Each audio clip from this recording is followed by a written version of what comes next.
नमस्कार दोस्तों, आज हम पढ़ेंगे कक्षा 6 का पाठ 18 महाजनपदकालीन भारत एवं मगध साम्राज्य। दोस्तों प्लीज़ आप मेरे चैनल को सब्सक्राइब कर दीजिए जिससे कि आने वाले वीडियोस का नोटिफिकेशन आपको मिल जाए। तो दोस्तों हम बिना कोई देरी किए शुरू करते हैं आज के चैप्टर को। प्रारंभ में लोग कबीले के रूप में निवास करते थे। जन समूह या कबीला जितने भूभाग पर रहता था वह जनपद कहलाया। जनपद का अर्थ जनों का अर्थात मनुष्यों का निवास स्थान। इन जनपदों की अपनी शासन और कानून व्यवस्था होती थी। इनमें से कुछ जनपद राजतंत्रात्मक थे एवं कुछ जनपद गणतंत्रात्मक थे। महाजनपद करीब 2500 साल पहले कुछ जनपद अधिक महत्वपूर्ण हो गए। ऐसे महत्वपूर्ण एवं बड़े जनपदों ने छोटे जनपदों को अपने राज्यों में मिला लिया। इस प्रकार महाजनपद बन गए। प्रत्येक महाजनपद की अपनी अपनी राजधानी होती थी। कई राजधानियों में किलेबंदी भी की गई थी।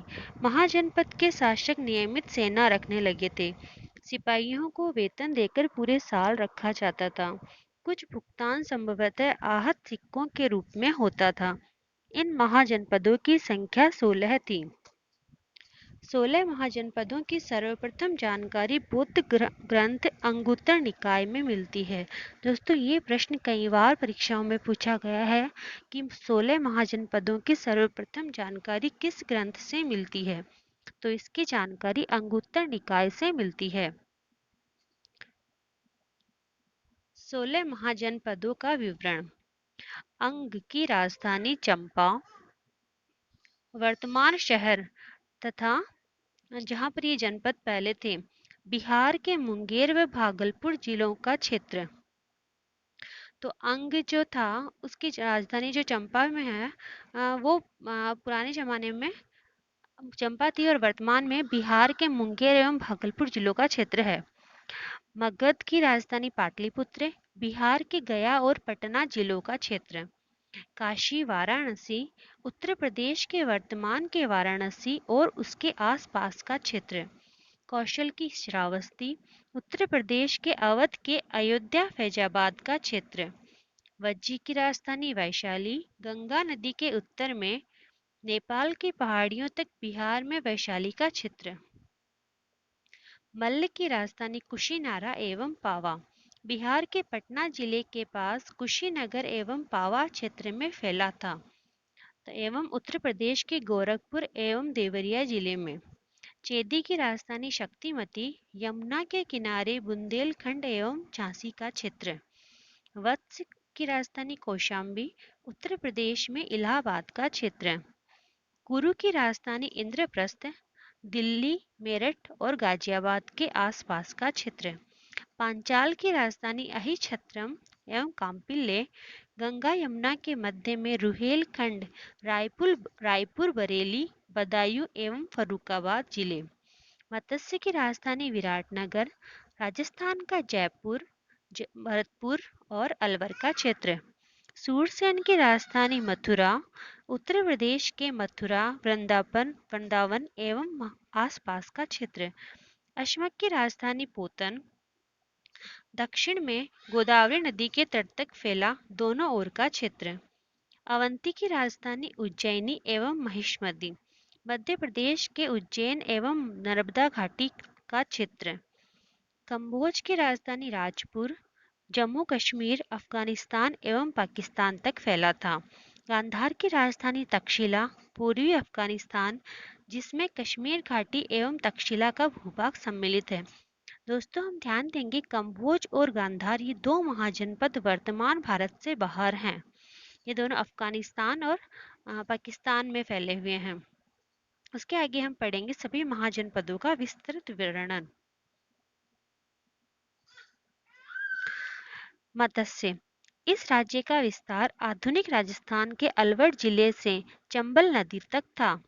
इसकी राजधानी विराटनगर जयपुर से अलवर जाने वाले मार्ग पर स्थित थी। वर्तमान इसका नाम बैराट है। महाभारत के अनुसार पांडवों ने यहाँ अपना अज्ञातवास का समय बिताया था। काशी कई बौद्ध जातक कथाओं में इस राज्य की शक्ति और उसकी राजनीतिक महत्वाकांक्षाओं के बारे में चर्चा हुई है। यह संभवतः प्रारंभ में महाजनपद काल का सर्वाधिक शक्तिशाली राज्य था। इसकी राजधानी वाराणसी थी, जो अपने वैभव, ज्ञान एवं शिल्प के लिए बहुत प्रसिद्ध थी। महाजनपद काल का अंत होते होते यह कौशल राज्य में विलीन हो गया था। कौशल इस राज्य का भूविस्तार आधुनिक उत्तर प्रदेश के अवध क्षेत्र में था। रामायण में इसकी राजधानी अयोध्या बताई गई है। प्राचीन काल में दिलीप, रघु, दशरथ और श्रीराम आदि सूर्यवंशीय शासकों ने इस पर शासन किया था। बौद्ध ग्रंथों में इसकी राजधानी श्रावस्ती कही गई है। बुद्ध के समय यह 4 शक्तिशाली राजतंत्रों में एक था। दोस्तों, कौशल के साथ साथ जैसा कि बताया कि बुद्ध के समय यह 4 शक्तिशाली राजतंत्रों में एक था। दोस्तों, इसके अलावा कौशल, मगध, वत्स और अवंती ये 4 शक्तिशाली राजतंत्र थे बुद्ध के समय में। हम एक बार फिर से नोट करेंगे। चारों के नाम थे कौशल, मगध, वत्स और अवंती। कौशल, मगध, वत्स, अवंती। हम इनको याद करने की एक ट्रिक भी बना सकते हैं कि कौशल और अवंती अपने वत्स के साथ मगध गए। कौशल और अवंती अपने वत्स के साथ मगध गए। ये 4 शक्तिशाली राजतंत्र थे। ध्यान रखेंगे, महाजनपद काल में गणतंत्र एवं राजतंत्र ये 2 व्यवस्थाएं थी और ये 4 शक्तिशाली राजतंत्र थे। कौशल, अवंती, वत्स और मगध। कौशल और अवंती अपने वत्स के साथ मगध गए। ठीक है दोस्तों, हम अगले पेज पे चलते हैं। अंग अंग यह राज्य मगध के पश्चिम में स्थित था।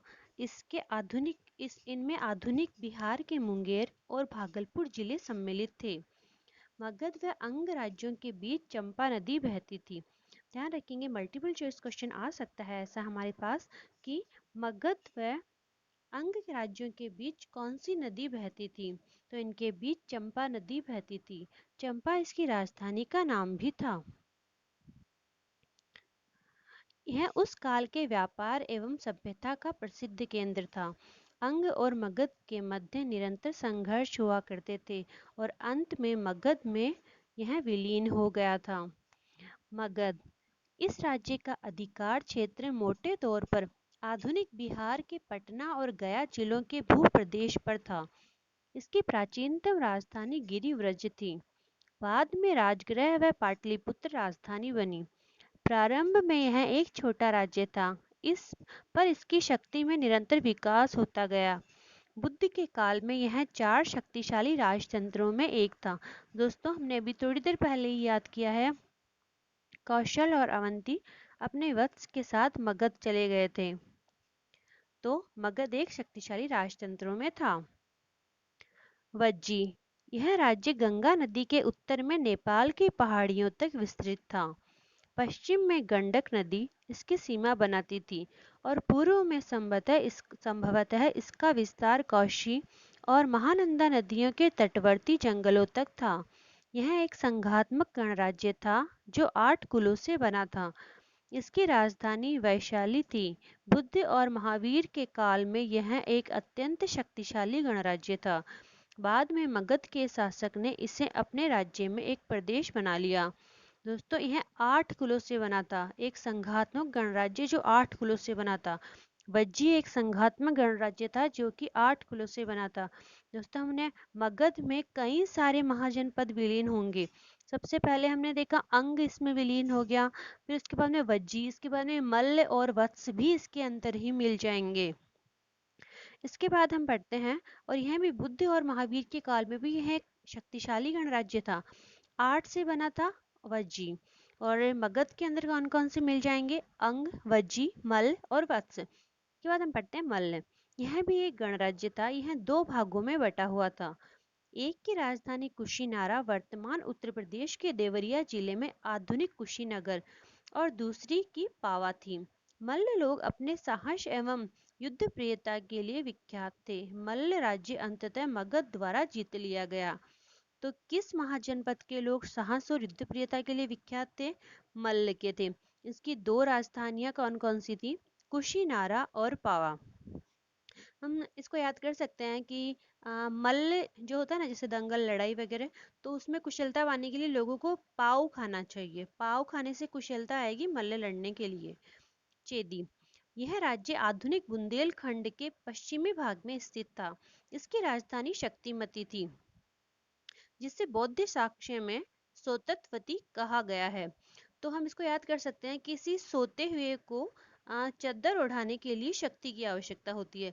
तो बौद्ध साक्ष्य में इसको सोतत्वती कहा गया है। और इसकी राजधानी का नाम शक्तिमती है। चेदी गणराज्य, चेदी महाजनपद। चेदी लोगों का उल्लेख ऋग्वेद में भी मिलता है। तो किस महाजनपद के लोगों का उल्लेख ऋग्वेद में मिलता है? चेदी महाजनपद के लोगों का उल्लेख ऋग्वेद में मिलता है। महाजनपद में यहाँ के राजा शिशुपाल का उल्लेख है, जिसके शासनकाल में इस राज्य की बहुत उन्नति की थी। इसी समय इस वंश की एक शाखा कलिंग में भी स्थापित हुई। वत्स, यह राज्य गंगा नदी के दक्षिण और काशी व कौशल के पश्चिम में स्थित था। इसकी राजधानी कौशाम्बी थी, जो व्यापार का एक प्रसिद्ध केंद्र थी। कौशाम्बी इलाहाबाद से लगभग 48 किलोमीटर की दूरी पर है। बुद्ध के समय यहाँ का राजा उदयन था, जो बड़ा शक्तिशाली एवं पराक्रमी था। उसकी मृत्यु के बाद मगध ने इस राज्य को हड़प लिया। वत्स का राज्य भी बुद्ध के समय 4 प्रमुख राजतंत्रों में से एक था। कुरु, इस राज्य में आधुनिक दिल्ली के आसपास के प्रदेश थे। इसकी राजधानी इंद्रप्रस्थ थी, जिसकी स्मृति आज भी दिल्ली के निकट इंद्रप्रस्थ गांव में सुरक्षित मिलती है। यह महाभारत काल का एक प्रसिद्ध राज्य था। हस्तिनापुर इस राज्य का एक अन्य प्रसिद्ध नगर था। पांचाल, इस महाजनपद का विस्तार आधुनिक बदायूं और फर्रुखाबाद जिले, रोहिलखंड और मध्य दोआब में था। यह 2 भागों में विभक्त था, उत्तरी पंचाल और दक्षिणी पंचाल। उत्तरी पंचाल की राजधानी अहिछत्र और दक्षिण पंचाल की राजधानी काम्पिल्ले थी। उत्तरी भाग की राजधानी अहिछत्र और दक्षिण पांचाल की राजधानी काम्पिल्ले थी। तो जैसे हम इसको याद कर सकते हैं कि अहिछत्र, पांचाल और काम्पिल्ले। तो जैसे हमने शेषनाग को देखा है, तो उसके 5 सिर होते हैं और विष्णु भगवान उसका छत्र बना के रखता है। पांचाल 5 मुख वाला उसका छत्र बना के रखा है, और उसको देख के हम कोई भी कांपने लगते हैं। तो पांचाल, अहिछत्र और कंपाल, यहाँ एक गणतंत्रीय व्यवस्था कायम थी। यहाँ पर गणतंत्रीय व्यवस्था थी, ध्यान देंगे, यहाँ एक गणतंत्रीय व्यवस्था थी। उसके बाद देखेंगे सूरसेन। इस जनपद की राजधानी मथुरा थी। महापद व पुराणों में यहाँ के राजतंत्रों को यदु तथा यादव कहा गया है। इसी राजवंश की यादव शाखा में श्री कृष्ण उत्पन्न हुए। अश्मक, यह राज्य दक्षिण में गोदावरी नदी के तट पर था। इसकी राजधानी पोतली अथवा पोदन थी।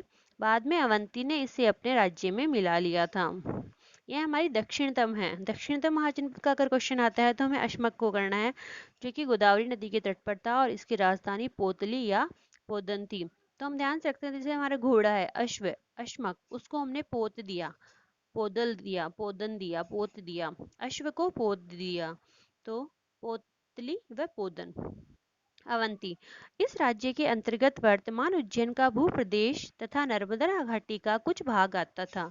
यह राज्य भी 2 भागों में बटा था। उत्तरी भाग की राजधानी उज्जैन थी और दक्षिण भाग की राजधानी महिष्मती थी। बुद्धकालीन 4 शक्तिशाली राजतंत्रों में से एक यह भी था। बाद में यह मगध राज्य में सम्मिलित कर लिया गया था। तो इसको हम कैसे याद करेंगे? जैसे अवंती, और इसकी राजधानी है उज्जैन और महिष्मती। अवंती, हम इसको बाहुबली से याद कर सकते हैं। बाहुबली में महिष्मती है, अवंती और उज्जैन, ये 3 है। अवंती, अवंतिका और महिष्मती और उज्जैन। गांधार, यह राज्य वर्तमान पाकिस्तान के पेशावर तथा रावलपिंडी के जिले पूर्वी अफगानिस्तान में स्थित था। इस राज्य में कश्मीर घाटी तथा प्राचीन तक्षशिला का भूप्रदेश भी आता था। इसकी राजधानी तक्षशिला थी। तक्षशिला का विश्वविद्यालय उस समय शिक्षा का प्रसिद्ध केंद्र था। तो धार और तक्षशिला जैसे शिला के ऊपर धार देना है तो धार और तक्षशिला। कम्बोज, इसका उल्लेख सदैव गांधार के साथ हुआ है, अतः यह महाजनपद गांधार राज्य से सटे हुए भारत के पश्चिमोत्तर कश्मीर का उत्तरी भाग पामीर तथा बदख्शा के प्रदेश में स्थित रहा होगा। राजपुर और द्वारका इस राज्य के दो प्रमुख नगर थे। यह पहले एक राजतंत्र था परंतु बाद में यह गणतंत्र बन गया था। दोस्तों हमने अभी पहले देखा कि पांचाल में भी गणतंत्र था, उसके बाद में हमने देखा कंबोज यह भी बाद में गणतंत्र बन गया था। महाजनपदों की शासन व्यवस्था। महाजनपदों में राजतंत्रात्मक एवं गणतंत्रात्मक दोनों प्रकार की शासन व्यवस्थाओं का प्रचलन था। दोनों में मुख्य अंतर यह था कि यहाँ राजतंत्रात्मक शासन में शासन की संपूर्ण शक्ति एक व्यक्ति के हाथों में निहित होती थी और वंशानुगत शासन होता था। वहीं गणराज्यों में प्रशासन गण या समूह द्वारा संचालित होता था, जिसके प्रतिनिधि जनता के निर्वाचित होते थे। राजा राजा को संभवतः गणपति कहा जाता था। कुछ महाजनपदों में उसे राजा भी कहते थे। वह निर्वाचित किया जाता था। राजा अपने राज्य में के लोगों की भलाई के लिए कार्य करता था। मंत्री परिषद, यह परिषद गणपति को शासन चलाने की सलाह देती थी। शासन की सबसे महत्वपूर्ण इकाई मंत्री परिषद मानी जाती थी। परिषद, यह वर्तमान लोकसभा के समान होती थी। गणपति और मंत्री परिषद शासन के बारे में परिषद को जानकारी देते थे। मंत्री परिषद के सदस्यों का चुनाव जनता करती थी और यहीं पर गणपति और मंत्री परिषद के सदस्य बैठते थे। तो सबसे ज्यादा महत्वपूर्ण कौन हुआ? परिषद। अगर प्रश्न आता है कि सबसे ज्यादा इम्पोर्टेंट कौन है, तो यह है हमारी परिषद, जो कि लोकसभा के समान होती थी। और शासन की सबसे महत्वपूर्ण इकाई मंत्री परिषद होगी। लेकिन वर्तमान लोकसभा के समान कौन होगा? परिषद। और सबसे इम्पोर्टेंट शासन के लिए तो वो मंत्री परिषद। सेना व पुलिस, गणराज्य की रक्षा के लिए सेना और सेनापति होता था। युद्ध के समय जनता सेना का साथ देती थी। बड़े बड़े नगरों एवं राजधानी की देखभाल के लिए पुलिस व्यवस्था भी करती थी। न्याय, गणराज्य में राज्य न्याय की अच्छी व्यवस्था थी। नीचे स्तर के न्यायालय द्वारा किसी को अपराधी घोषित किए जाने पर उसे ऊपर के न्यायालय में भेजा जाता था तथा निर्दोष पाए जाने पर छोड़ दिया जाता था। राजा न्याय का सर्वोच्च अधिकारी होता था, जो सभी न्यायालयों द्वारा अपराधी बताए जाने के बाद ही दंड देता था।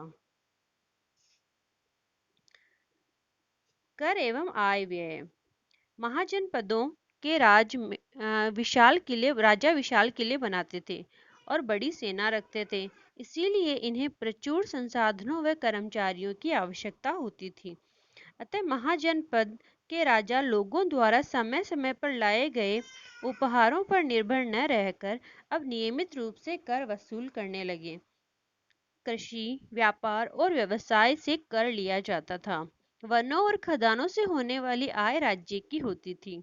इससे मंत्री परिषद, सेना और पुलिस का खर्च चलाया जाता था। समकालीन बौद्ध व जैन साहित्यिक स्रोतों के आधार पर जानकारी मिलती है कि भारतीय इतिहास में 6ठी शताब्दी ईसा पूर्व को एक महत्वपूर्ण परिवर्तनकारी काल माना जाता था। इस काल में प्राय आरंभिक राज्यों को नगरों, लोहे का प्रयोग व सिक्कों के विकास के साथ जोड़ा जाता था। इसी काल में बौद्ध तथा जैन सहित विभिन्न दार्शनिक विचारधाराओं का भी विकास हुआ। लगभग 700 ईसा पूर्व तक लोहे का प्रयोग पहले से अधिक होने लगा था।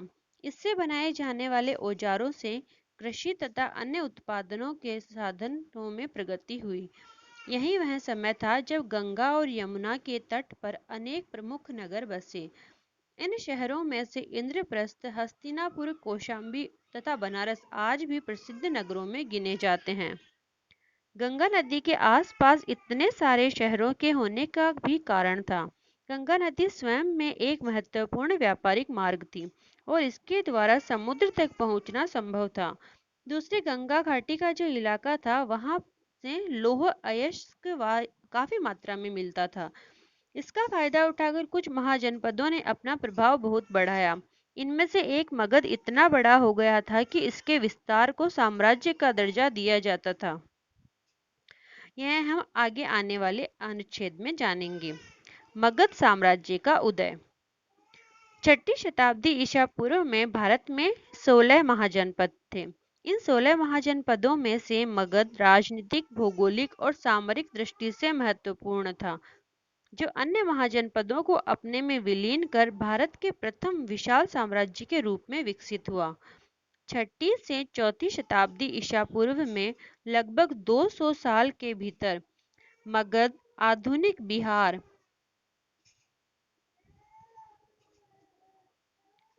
सबसे शक्तिशाली व महत्वपूर्ण महाजनपद बन गया। मगध की महत्ता के कारण। मगध के कुछ हिस्सों पर जंगल थे जहां हाथियों को पकड़ा जा सकता था। हाथी सेना के महत्वपूर्ण अंग थे। मगध चारों ओर से गंगा और सोन जैसी नदियों से घिरा हुआ था। ये नदियां जल यातायात, जल आपूर्ति तथा भूमि के उपजाऊपन के लिए महत्वपूर्ण थी। मगध क्षेत्र में खेती की उपज अच्छी होती थी। आवागमन सस्ता और सुलभ होता था। मगध में लोह खनिज के भंडार भी थे, जिनसे लोहा निकाल कर मजबूत औजारों और हथियारों का निर्माण किया जा सकता था। मगध की प्रारंभिक राजधानी गिरिव्रज थी। पहाड़ियों के बीच बसा गिरिव्रज एक किलेबंद शहर था। बाद में मगध की राजधानी बनी राजगृह एवं पाटलिपुत्र की सामरिक दृष्टि से महत्वपूर्ण स्थानों पर स्थित थे। राजगृह 5 पर्वत श्रृंखलाओं से घिरा हुआ था, जहां किसी भी शत्रु के लिए पहुंचना दुष्कर था। तो पाटलिपुत्र गंगा और सोन से आवृत थी। पर्याप्त साधनों के अभाव में इन्हें पार कर इन पर अधिकार करना सहज नहीं था। मगध के प्रमुख शासकों के नाम। हर्यक वंश, बिंबिसार और अजातशत्रु। सबसे पहले है हर्यक वंश और उनके शासकों के नाम है बिंबिसार और अजातशत्रु। बिंबी, जैसे कि मानो कोई सांप है, सांप का हरण करना है। सांप का हरण करेंगे तो सांप को जाने के लिए क्या करना होगा, उसको बिंब में ढूंढना होगा, उसके बिल में ढूंढना होगा। तो जो ऐसा कर देगा वो सांप का शत्रु बन जाएगा। तो हरक, बिंबिसार, हर्यक, बिंबिसार और अजात शत्रु। दूसरा है शिशुनाग वंश और शिशुनाग, इसको याद करना कोई टिपिकल नहीं है। नंद वंश, इसमें है महापद्मनंद और घनानंद। मगध साम्राज्य के उत्थान एवं समृद्धि में अजात शत्रु का बड़ा ही योगदान रहा। बाद में नंद वंश के शासकों ने देश के लिए एक विशाल सेना संगठित कर व्यवस्थित शासन प्रणाली को जन्म दिया। उन्होंने पाटलिपुत्र को समस्त उत्तरी भारत का राजनीतिक केंद्र बना दिया।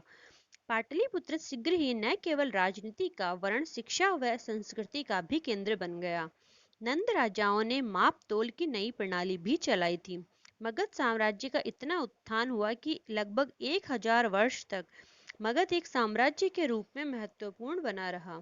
इसी की नींव पर आगे चलकर मौर्य साम्राज्य की स्थापना हुई।